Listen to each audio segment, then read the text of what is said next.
NBC News reporting tonight that the Trump administration accidentally, totally didn't mean to fire the people working on bird flu. No idea how that happened. Now the bird flu experts at USDA, they are trying to hire them back. They did this with the National Nuclear Security Administration as well, which we talked about on last night's show. Now it's with the bird flu workers. Oops. What does this button do? Does anybody know what this button does? I thought I should ask because just a minute ago I just pushed it.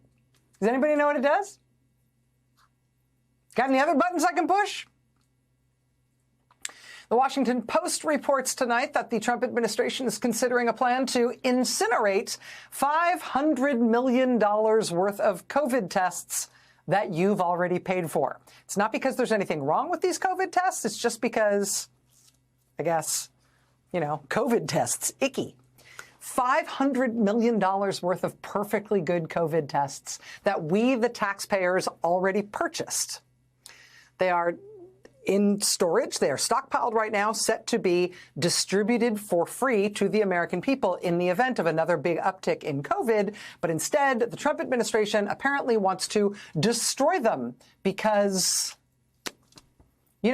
government efficiency. The Trump administration just today fired more than 10% of the staff at the National Science Foundation. National Science Foundation was founded in 1950 to promote science and engineering and work on U.S. defense and public health. National Science Foundation provides a quarter of the federal support that goes for basic research at America's colleges and universities. It's how we fund astronomy observatories. It is how we fund our research stations in Antarctica. Trump just today fired a huge proportion of their workforce. A senior engineer at the GSA, the General Services Administration, has also just resigned today, reportedly after trying to block people working for President Trump's top campaign donor, Elon Musk, trying to block one of Musk's guys from a system called Notify.gov. Notify.gov is a system whereby the government can contact you directly. Individual citizens can be contacted directly from federal agencies. It is a secure system. It's obviously very sensitive because it's your personal cell phone number that is linked to information about you and your status and involvement with any number of government agencies. Obviously, that's a very sensitive thing. But this man named Thomas Shedd, who until recently worked for Tesla, but was just installed inside the GSA by the president's top donor, Elon Musk, the CEO of Tesla.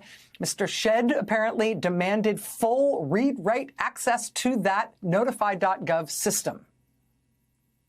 In response, the lead engineer in charge of that system, a GSA employee named Stephen Riley, apparently, quote, objected to Shedd's ability to view phone numbers and variable data for members of the public, information that Shedd, quote, would be able to download and store without anyone knowing. Riley wrote to his colleagues that once he had obtained this information, Shedd, quote, could also grant the same access to others. He said, quote, we have not received a justification for this request, which makes it difficult to suggest alternative approaches that would accomplish Shedd's goals while still being protective of personally identifying information for members of the public. Riley said, quote, I don't believe I can operate a program and system without the ability to manage access to personally identifying information about American citizens. He said, quote, as a result, I have submitted my resignation to GSA. Today will be my last day. So the lead engineer at the General Services Administration trying to protect your personally identifying information linked to your cell phone number and resigning in protest when he couldn't do it. In resigning on these terms, he has let we, the public, know that President Donald Trump apparently wants to give your cell phone number and personally identifying information about you, including any of your interactions with any federal government agency, to a random guy from Elon Musk's car company. And wants to give him this information in a way that would allow him to walk out the door with it and give it to anyone else he wanted.